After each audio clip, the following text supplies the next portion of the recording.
Saudi अरब जैसा दोस्त मुल्क हमारा, उसकी तरफ से इतनी कड़ी शराइत लगाई गई हैं। जो गुज़िश्ता मुआहिदा हुआ था उसमें तो हम देख रहे थे कि एक रिफाइनरी लगानी थी, बराह रास्त सरमायाकारी की भी बात चल रही थी।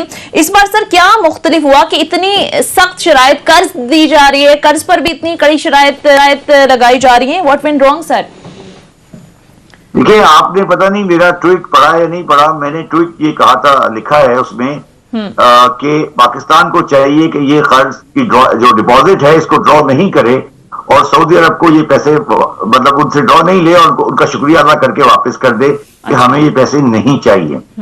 अब जहां तक आपने बात की कि दोस्त बरादराना मुल्क, देखिए आज की दुनिया में, कमर्शियल वर्ल्ड में और इस दुनिया में जो आज दुनिया चल रही है, कोई मुल्क किसी का दोस्त और दुश्मन नहीं है और हर मुल्क अपने माशी मफादात के हिसाब से काम कर रहा है।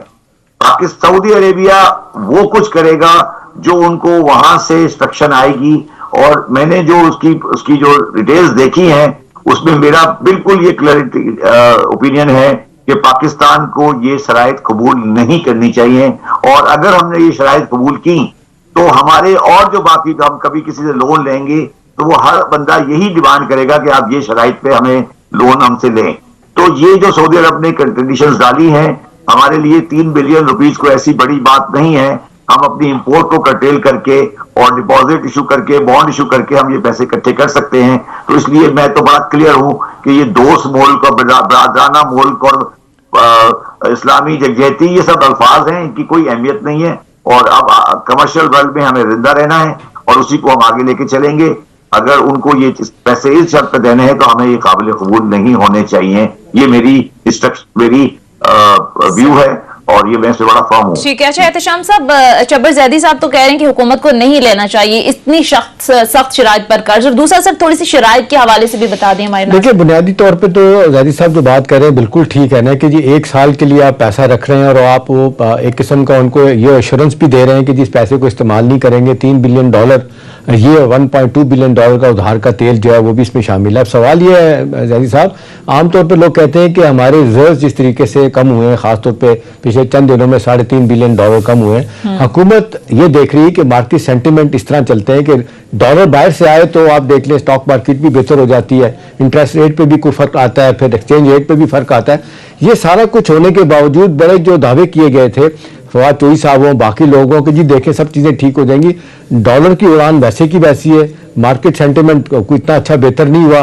फिर आप देख लें जिस तरीके से इंटरबैंक में रेट बढ़ता है डॉलर का और मार्केट में आप देख लें अब 185, 86 और अल्लाह ना करे 200 की बात हो रही है कि जी IMF के साथ ये सारी चीज़ें तय हुई। और फिर 4% इंटरेस्ट रेट सऊदी अरब हमेशा IMF जो आधे % पे देता है जी, उसकी कड़ी शराइत बाकी तो होती है, वो नुकसान होता है। जिस तरीके से आप लेट गए उनके पास तो उन्होंने बहुत सारी शराइत रखेंगे जी पैसा कैसे वापस करेंगे।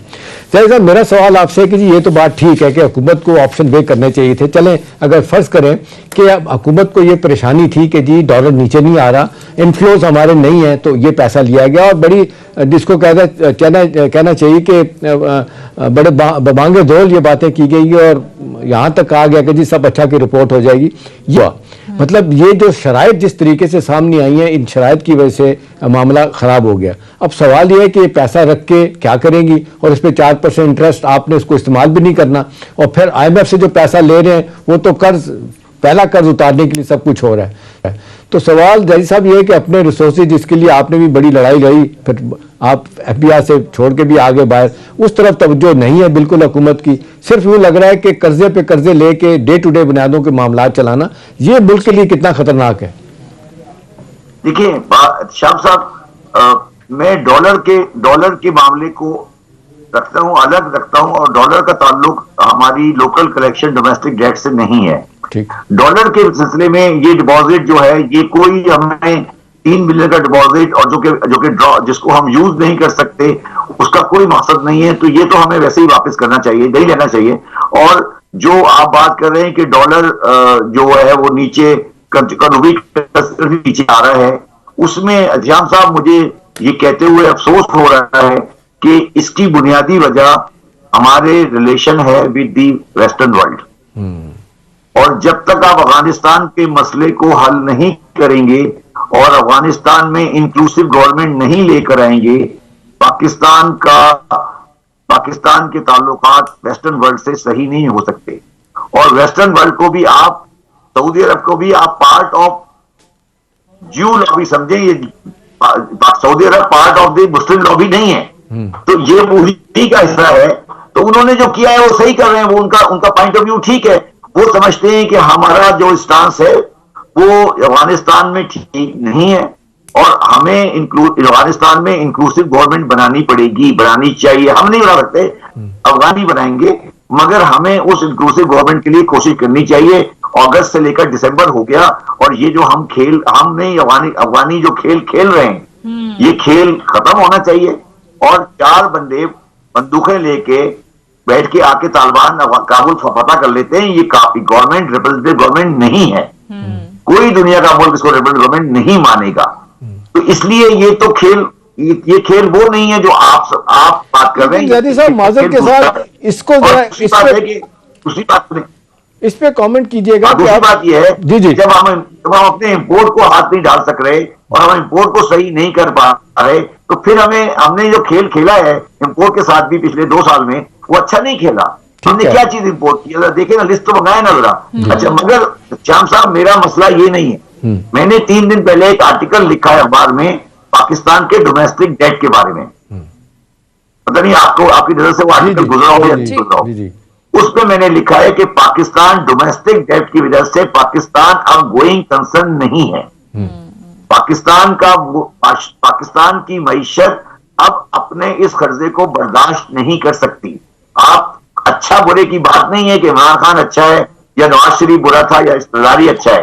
पाकिस्तान की जो, जी आइए बोलिए। हाँ, लेकिन आप क्या करें इसमें ज़ादी साहब एक बात पे जो फैसला नहीं हो रहा, चाहे हमारी अशराफिया है, चाहे हमारे अदारे हैं, चाहे हमारी ओपोजिशन है, पार्टियां हैं, हुकूमत है, एक चीज़ पे 74 सालों में अभी देख रहे हैं कि जिस पे फैसला नहीं हो पा रहा कि जी ब्लॉक, कुछ लोग कह रहे हैं कि जी ब्लॉक चेंज करने का वक्त आ गया, हमें निकल के वेस्टर्न ब्लॉक से चाइना की तरफ जाना चाहिए। लेकिन वो ज़मीनी हक़ाइक़ बताते हैं कि 45% एक्सपोर्ट हमारी अमेरिका की है, सबसे ज़्यादा हमारी एक्सपोर्ट वहाँ पे है। इसी तरह आप यूरोपियन यूनियन को शामिल कर लें तो 25%, वो ऑलमोस्ट ये 70% के करीब जो है ना हमारा सारा का सारा दारोमदार वेस्ट के ऊपर है। अभी लोग कह रहे हैं कि जी चाइना के साथ बनाए, चाइनीज़ ठीक है, वो तरीके से मदद करते हैं, कैश नहीं देते, और जिस अंदाज से वो उनकी कंपनीज ऑपरेट करती हैं, अभी आप देख लें इमरान खान साहब को सॉरी करके वापस आना पड़ा, 1.5 साल सीपेक लेट हुआ, लेकिन वही जो बात हुई थी कि जी इंटरेस्ट रेट कम करें, कंपनियां करेंगी, वो नहीं कम किया उन्होंने। तो मेरा सवाल आपसे कि जी ये पॉलिटिकल इकोनॉमी, पॉलिटिकल क्वेश्चन बन गया है कि हमारी इकोनॉमी का स्ट्रक्चर सारा वो वेस्ट के ऊपर है, वेस्टर्न है, हमें एक हाथ धकेला जा रहा है चाइनीज ब्लॉक की तरफ, लेकिन जमीनी हक़ाइक़ इसके खिलाफ है। प्रोसेस में हर चीज जो है ना वो सफर कर रही। जी देखिए श्याम साहब, अगर कोई बंदा ये समझता है कि पाकिस्तानी इकोनॉमी अमेरिकन इन्फ्लुएंस से अलग होकर जिंदा रह सकती है, तो वो पाकिस्तान की इकोनॉमी को नहीं समझता। ठीक, पाकिस्तान को अमेरिका के साथ मिलकर रहना है। हम अमेरिकन इकोनॉमिक ऑर्डर का हिस्सा हैं। चाइनीज इकोनॉमिक ऑर्डर नाम की कोई चीज दुनिया में एग्जिस्ट नहीं कर सकती है, कोई चाइनीज ब्लॉक नहीं है। ये बेवकूफी वाली बातें हैं, ये सिर्फ लोगों को कंफ्यूज करने वाली बातें हैं। Pakistan should be a part of the American lobby, American interest, और हमें अपना इंटरेस्ट देखना है कि हम अगर अपनी एक्सपोर्ट को 30 से 40 बिलियन करना चाहते हैं, तो मुझे बताएं 10 बिलियन का खरीदार कहां से आएगा? चाइना से आएगा। अगर कोई कहता है चाइना से आएगा तो उसको जाइए जाके खुदकशी कर ले, उसको पता ही नहीं कि पाकिस्तान की इकोनॉमी कहां खड़ी है। तो पाकिस्तान की इकोनॉमी का कोई ताल्लुक चाइना के साथ उस शक्ल में नहीं है। हमें ये गलतफहमी दूर कर देनी चाहिए। एक चीज कंपनी दिमाग से गलतफहमी दूर नहीं करते, हम बिला वजह की बातें करते रहते हैं, और फिर आके हम हर 10 साल बाद अमेरिका से झगड़ा कर लेते हैं, फिर हम उसको नाराज करते हैं, फिर हम अपने बिला चीजें लेकर आते हैं, फिर हमें उसकी सजा मिलती है, फिर सजा भुगतने के बाद अवाम फिर सामने आ जाती है। ये पनिशमेंट आप भुगत रहे हैं अपने किरदार की। ज़ादी साहब एक चीज बताइएगा कि ये जो अब सारा मामला इतना खराब हो गया है, बड़े सारे लोग कह रहे हैं कि जी सब क्वार्टर्स में बात हो रही है, ऑफिशियल और ऑफिशियल क्वार्टर में, कि प्राइम मिनिस्टर के एब्सोल्यूट नॉट के बाद बड़े नुकसानात हुए। बाइडन साहब ने उन्हें नहीं बुलाया, हमारे बैक करते रहे फॉरेन ऑफिस के लोगों की मुलाकात आज तक नहीं हुई, साल हो गया है। अब ये आपको क्या लगता, कुछ लोगों का ख्याल है कि हमें खामोश सफारतकारी की तरफ जाना चाहिए था, हम नहीं गए। चाहे सीपेक के मसले पे हमें दबाव डाल लें, हम नहीं निकल सकते तो हम कन्विंस करें, लेकिन जिस तरीके से हमने दबांगे धोल और बयानबाजी करके अपना मामला खराब किया, आपको लगता है कि वक्त आ गया कि अभी भी सफारतकारी खामोश शुरू करनी चाहिए? श्याम साहब, बात ये नहीं है, बात ये है कि मैं उस वक्त सोच सकता हूँ ना कोई और चीज जब मुझे ऑल्टरनेट नजर आए। ठीक। अगर मेरे पास ऑल्टरनेट है ही नहीं, मैंने हर अरिथमेटिक करके देख ली, मैंने हर कैलकुलेशन बना के देख ली, मेरे पास ऑल्टरनेट नहीं है। मैं उस दुनिया में रह रहा हूं जहां पर पाकिस्तान का